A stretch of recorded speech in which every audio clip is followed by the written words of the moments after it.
12 millones de personas han perdido su ingreso, 12 millones de familias han perdido su ingreso. En abril nada más, son datos del INEGI. Veremos, porque además esta es la punta del iceberg, las consecuencias para mayo y lo que venga. Estamos ya en el proceso, en el inicio de la reapertura. Hoy el presidente López Obrador de alguna manera dio simbólicamente el banderazo a la misma. Sergio Sarmiento. Sergio, ¿cómo estás? Manuel, como siempre, es un gusto estar aquí con ustedes. Muchas gracias. Lourdes Mendoza. ¿Qué tal? Muy buenas noches. Ana Laura Magaloni, ¿cómo estás? Hola, ¿qué tal? Muy buenas noches. Sergio, la reapertura o el inicio de la reapertura llegó. Bueno, llegó, pero llegó sin que hubiera apertura. Fue una apertura sin que cambiara absolutamente ninguna de las reglas. Lo único que cambió en realidad fueron la industria de la construcción, que sí es muy importante, la industria de la minería y el sector de automotores. Son los tres que pueden abrir.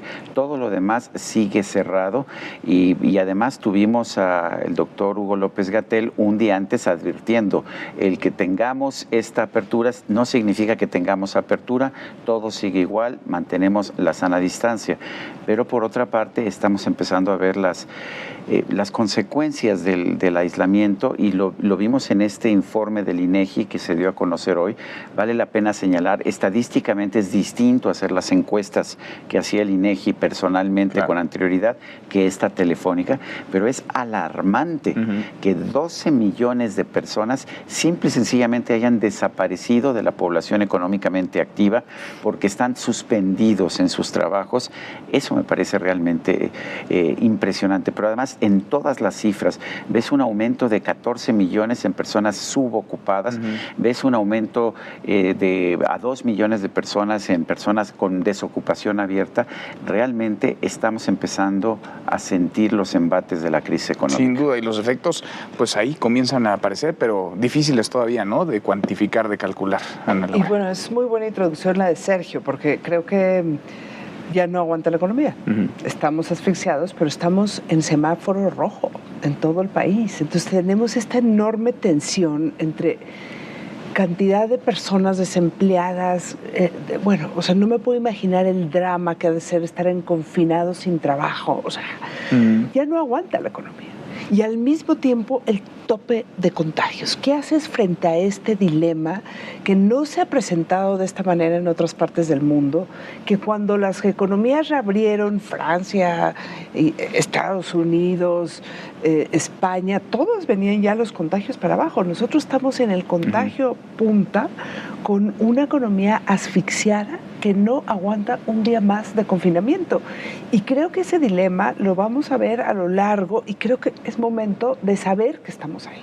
O sea, de tomar unas precauciones que no han tenido que tomar otros, de vivir en la disque normalidad de una forma tan precavida, porque están los contagios ahorita desbordados. Es que hay un choque en todo, ¿no? Porque, a ver, de pronto nos dicen, la curva está plana desde el 20 de abril, viene hablando Hugo López-Gatell del aplanamiento de la curva hace más de un mes, y lo que vemos es una curva ascendente. Y se habla de una reapertura, y de una reapertura en estos sectores que ya en lista, Sergio, que englobaría números redondos a 10 millones de personas, pero en los hechos hay estados que hoy le están prohibiendo a estos sectores regresar. Hay empresas con miedo, hay trámites burocráticos, es decir, parece que estamos pues estrellándonos con la realidad, los discursos con la realidad, Lourdes. Pues es que tenemos un semáforo, dijeron que ayer era nuestro último día de sana distancia, ¿no? De la Jornada Nacional. De la Jornada Nacional de Sana Distancia, y hoy empezábamos una nueva normalidad, pero que ahora nos vamos a regir por los semáforos. Toda la República está en rojo, menos Zacatecas, que está en naranja, pero ojo, es bien importante que no estamos siendo congruentes y consistentes entre el mensaje que se da y lo que se hace. La gente ha sentido que ya estamos fuera, que ya acabamos. Y hemos visto, por lo menos la jefa de gobierno, Claudia Sheinbaum, salió a decir, oigan, seguimos en confinamiento. Yo dije que íbamos hasta el 15 aquí en la ciudad y vemos que la gente ya está desesperada, necesita salir. Llevamos, ¿qué? 70 días, guardados, más o menos, con una economía que ya no da para adelante. La jornada de sana distancia empezó el 23 de marzo y era del 23 de marzo al 19 de abril. Hoy estamos a 1 de junio y todavía no termina. La gente evidentemente se cansa y sobre todo si no tiene ingresos, pues ¿qué va a hacer la gente? Porque también recordemos que el doctor López-Gatell nos dijo que el ACME, O sea, el punto de mayor intensidad de la enfermedad sería el 8 de mayo, además con esa precisión. No, el 6. Y después, dijo el 8, si no mal recuerdo. Después lo cambió al 10 de mayo. Hacia el 10. Luego dijo el 6, luego no, entre el 8 y el 10. Luego le faltó decir nada más la hora exacta, pero pues no le pegó. Estamos en 1 de junio. Y cada día tenemos un mayor número de contagios, o sea que el ACME Está mal calculado. De nuevo, los datos, las pruebas, lo hemos dicho. Está mal calculado. Ni era el 1 de junio. Y a ver si para el 15 de junio esto ya empieza a bajar. No lo sé. Pero a ver, lo que tenemos que ver aquí son dos cosas. La primera es, sí tenemos una situación de contagios que están aumentando. Esa es una realidad. Segundo, la economía no va a aguantar los 3 años o 4 años que vamos a requerir para que haya una vacuna y se distribuya por todo el mundo o para que tengamos una inmunidad grupal. No podemos hacer eso. ¿Qué tenemos que hacer?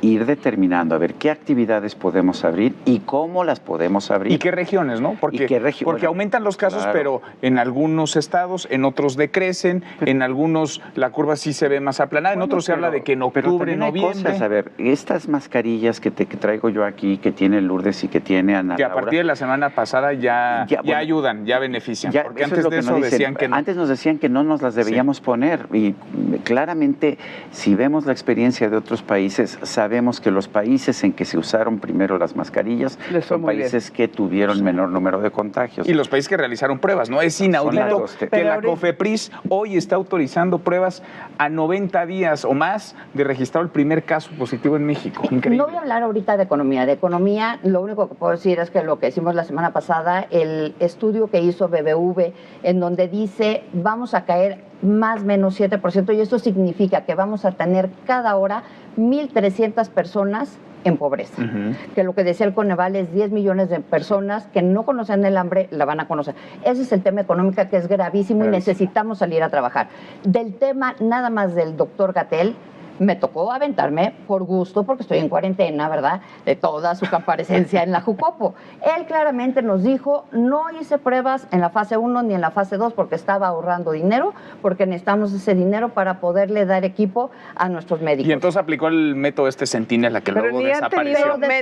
Ni han tenido equipo. Pero no lo han tenido. Pero también nos dijo ahí que de qué nos escandalizamos de que estemos subregistrados, que todo el mundo tiene subregistros, tanto de contagios como de muertos, entonces que ni nos alarme. Y que él siempre nos había dicho que lo había hecho así, y no es cierto. Pero además aventó otra mentira. Él dijo que México desde el 3 de enero está haciendo la proyección, no, los cálculos, las estimaciones. La chamba que tenía que hacer para que se preparó desde enero al coronavirus. Sí, nada más que la OMS dijo que había un virus que se llamaba coronavirus el 5. Ah, caray, se adelantó 2 días. Fíjate. A la Organización Mundial de la Salud. Y hasta el 10 la OMS dijo, oye, aquí está pasando y aquí va a haber una pandemia. Él dijo que desde el 3. Lo que creo es que el escenario puede ser muy catastrófico para México.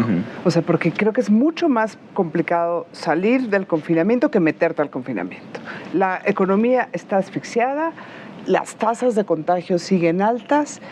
¿Qué significa eso? Y la gente ya no tiene el chip de estamos en pandemia. O sea, ya la gente cada vez más en forma habitual. O sea, eso puede ser como una combinación de factores desastrosos que te vuelvan a llevar a saturación del sistema médico. Y con este baile de cifras y de estimaciones, de pronósticos, se pierde también la confianza. Y yo creo que los gobernadores están en esa cuestión tan tensa de poder poner medidas estrictas en sus estados en un contexto de enorme carencia económica, yendo en contra de Gatell o haciéndole caso a Gatell y aumentando los contagios y las muertes. O sea, estamos en un dilema que creo que tendríamos que hablar como parte por parte qué vamos a hacer, porque esta no parece ser una salida inteligente de la cuarentena. Bueno, además todos ustedes saben que hay un viejo dicho que dice que gobernar es comunicar.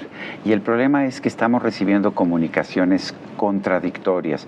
Por un lado nos dicen, sí, ya acabó la jornada de sana distancia, pero por el otro lado nos dicen, tenemos que mantener la sana distancia. No, al tope de contagios. Sí. Acabó la sana distancia al tope de contagios. Pues sí.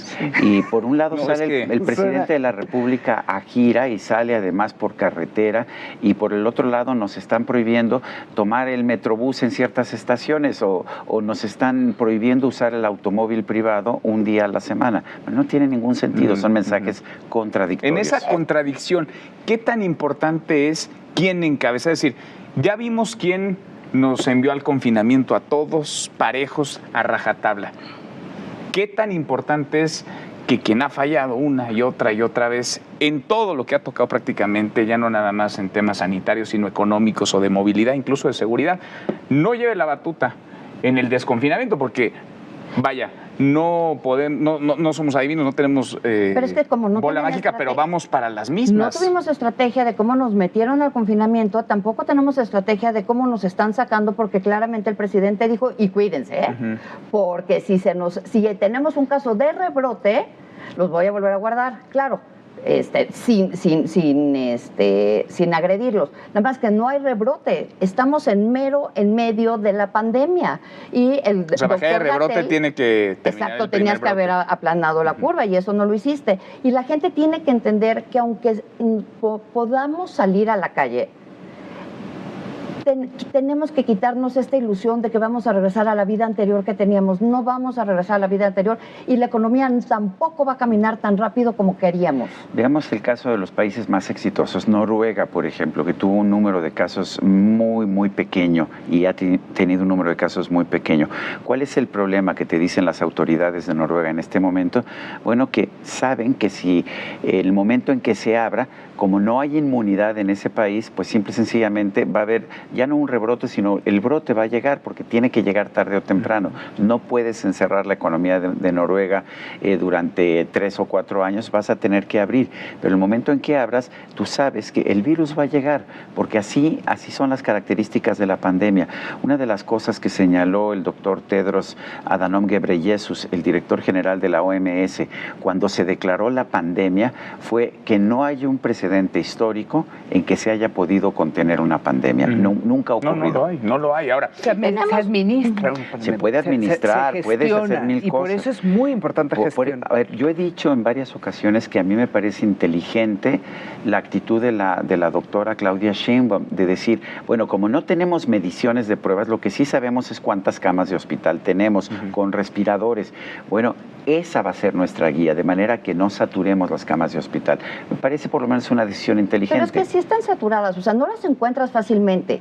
O sea, no es así de necesito, yo he tenido, o sea, tristemente he tenido varios casos cerca y no se encuentran fácilmente. Sí, hay hospitales que ya no se llega rápidamente. Y lo que decíamos, a ver, dicen... Pero es una buena medición, es lo que está diciendo. Sí, eso, o sea, lo está tratando de hacer. No hacemos pruebas, ¿con qué vamos a medir? ¿Cómo mides? Es una buena medición. Lo que está diciendo yo también la creo, gente también es, y lo dijo el INEGI la semana pasada, tuvimos la percepción de confianza, tuvimos la peor caída que hemos tenido en cuánto tiempo, desde que se mide la confianza del consumidor. La gente tiene mucha incertidumbre, no sabe, entonces tampoco va a comprar. Los restaurantes dicen, si van a abrir más o menos al 30%, mis gastos me van a dar para seguir subsistiendo nada más con el 30%. ¿Cuándo voy? O sea, sí hay que decirle a la gente, viene un periodo muy difícil económico. Tenemos que salir a chambear, sí, sin duda, pero no se va a abrir, o sea, no vamos a ver la luz al final del día rápido. Ahora, ustedes ven al presidente hoy con este banderazo en Quintana Roo y retomando su gira en el primer momento, toda la semana estará en el sureste mexicano, rebasando ya al subsecretario López-Gatell, porque hasta ahora la voz cantante, la batuta, la traía Hugo López-Gatell. Y de pronto parece que, pues desde ayer, Hugo López-Gatell la conferencia del domingo de López-Gatell era casi quédense en casa. Sí. Y la conferencia del presidente era ya acabó el confinamiento. Y la economía y se ve la enorme tensión entre salud y economía y el presidente ya no quiere más confinamiento. Yo lo entiendo en términos de los números. Al presidente se le estaban cosiendo las habas, ya no sabía qué hacer consigo mismo. No, tenía las maletas en la puerta de Palacio Nacional. Pero necesitamos saber que si esto lo gestionamos mal, es mucho peor que el efecto que tuvo el confinamiento. O sea, ya pagamos los peores costos del confinamiento. Si esto lo hacemos mal, el costo va a ser permanente e infinito. Más nos vale gestionar bien la salida, y yo creo que la salida es mucho más complicada que la ¿Quién entrada. debería gestionar esa salida? ¿A cargo de quién? Porque si se la encargamos al que nos guardó y ha generado desastre económico, no tiene pruebas, falla en sus pronósticos, en tus estimaciones. A mí me gustan los gobernadores. Miente. ¿Quién? No, a ver, yo te voy a decir cuál es mi gran preocupación. No tenemos fronteras entre nuestros estados. Nadie te va a pedir un pasaporte si pasas de Tlaxcala a Puebla o de Puebla a Veracruz. La verdad es que pretender que se pueda manejar una epidemia de esta naturaleza a nivel de los estados es no entender cómo funciona nuestro país.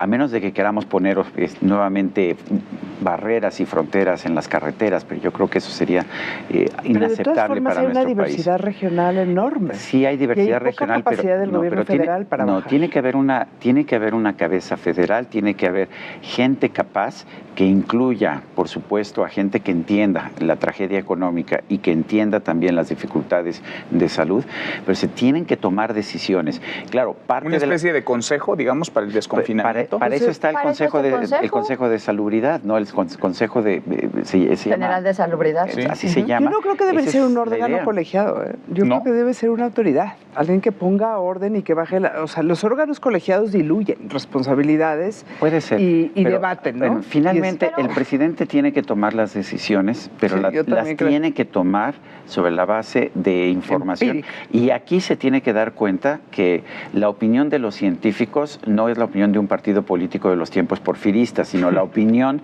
de quienes han hecho ciencia, y tiene que entender que no hay ciencia neoliberal y ciencia de izquierda, sino que hay solamente una ciencia. Eso lo tiene que entender, pero creo que es responsabilidad del presidente tomar las decisiones. Pero y entonces, ¿por qué uno usa tapabocas? Le tienen que decir, su gente le tiene que decir que tiene que usar tapabocas, porque también hasta para mandar el mensaje. Ese es el tema, ¿no? O sea, mandas el mensaje, eres la cabeza del Estado mexicano, y otro de los puntos que dijo también Gatell en la Jucopo, porque le dijeron también, oye, ¿y tú por qué no quieres usar tapabocas? ¿Y saben qué dijo? Ay, pues que no sirve tampoco para tanto. O sea, sirve para que el que esté contagiado no te contagie. O sea, depende del día, sirve o no sirve. Pero si tú no traes Gogles, entonces sí te va a contagiar. Dices, con eso la gente no va a salir. Pero entonces, ¿qué sirve? No a ver, vamos a salir. ¿qué sirve para el doctor Hugo López Gatell? A ver, si no sirven las pruebas y no sirve el cubreboca y sirve un semáforo, pero que se alimenta de información, por decirlo menos, incompleta en términos de contagiados y decesos. Bueno, ¿cómo se va a tomar la decisión del semáforo? Es decir, el jueves que anuncien los colores del semáforo, ¿cómo llegaremos a esos colores? ¿Con base en qué información? ¿Qué tan confiable va a ser la información? Yo creo que lo primero que tenemos que entender también es que los científicos pueden tener opiniones diferentes. Por eso Suecia optó por un camino, Noruega optó por otro camino, por eso Taiwán tuvo un camino y por eso también China tuvo otro camino. Me parece que eso lo tenemos que entender. ¿Qué sabemos en este momento? Ya sabemos mucho más. Sabemos que le podemos hacer un daño enorme a la economía. Sabemos que el gobierno no quiere o no tiene recursos para tomar medidas contracíclicas, y sabemos que estamos obligados a abrir la economía. Entonces sí tenemos que utilizar los instrumentos que tenemos, por ejemplo, las mascarillas o cubrebocas, como les llamamos aquí, que no son perfectos, no son 100% perfectos, ya lo sabemos, pero reducir la posibilidad de contagio en un 80% no está nada mal, no está nada mal. Tenemos que mantener... ¿Ese es el porcentaje? 80%.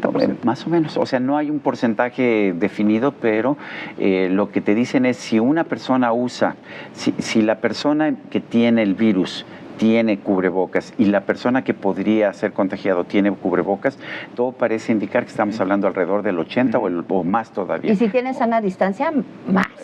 Por supuesto. O sea, sí hay medidas que podemos tomar con las que podemos reactivar el comercio, reactivar las Pero entonces actividades. estás hablando, Sergio, un poco más de la responsabilidad de cada uno de nosotros, de las libertades y de cómo ejerzamos como ciudadanos. Tú sabes que yo soy un viejo liberal y yo siempre he pensado que el gobierno... Liberal, sí. Por supuesto que soy liberal. Lo de viejo no. Lo de viejo también, pero al contrario. Digo eso porque cuando me dicen es que eres un neoliberal, digo, de neo ya no tengo nada.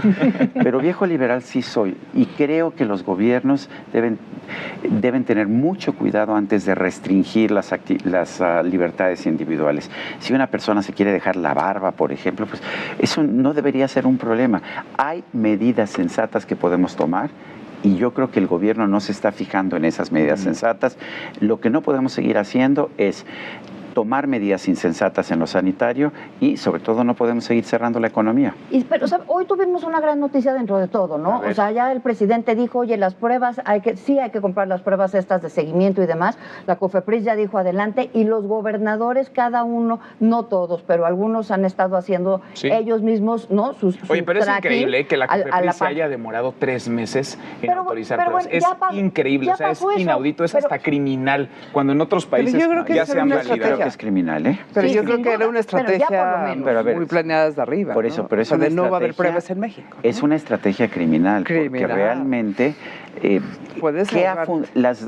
los dos instrumentos que más han funcionado en el mundo para combatir esta pandemia han sido las pruebas y los cubrebocas. Perdón, pero son las dos cosas que han funcionado. Sí, totalmente. Pues veremos a ver de qué color marca el semáforo el lunes próximo que nos encontremos. Gracias, Sergio. Gracias a ti, Manuel. Muchas gracias. Gracias. Muchas gracias a usted por vernos. Gracias. Soy Manuel López San Martín. Se quedan con todo personal. Acá nos encontramos mañana noche de martes en esta República MX. Pásenla muy bien.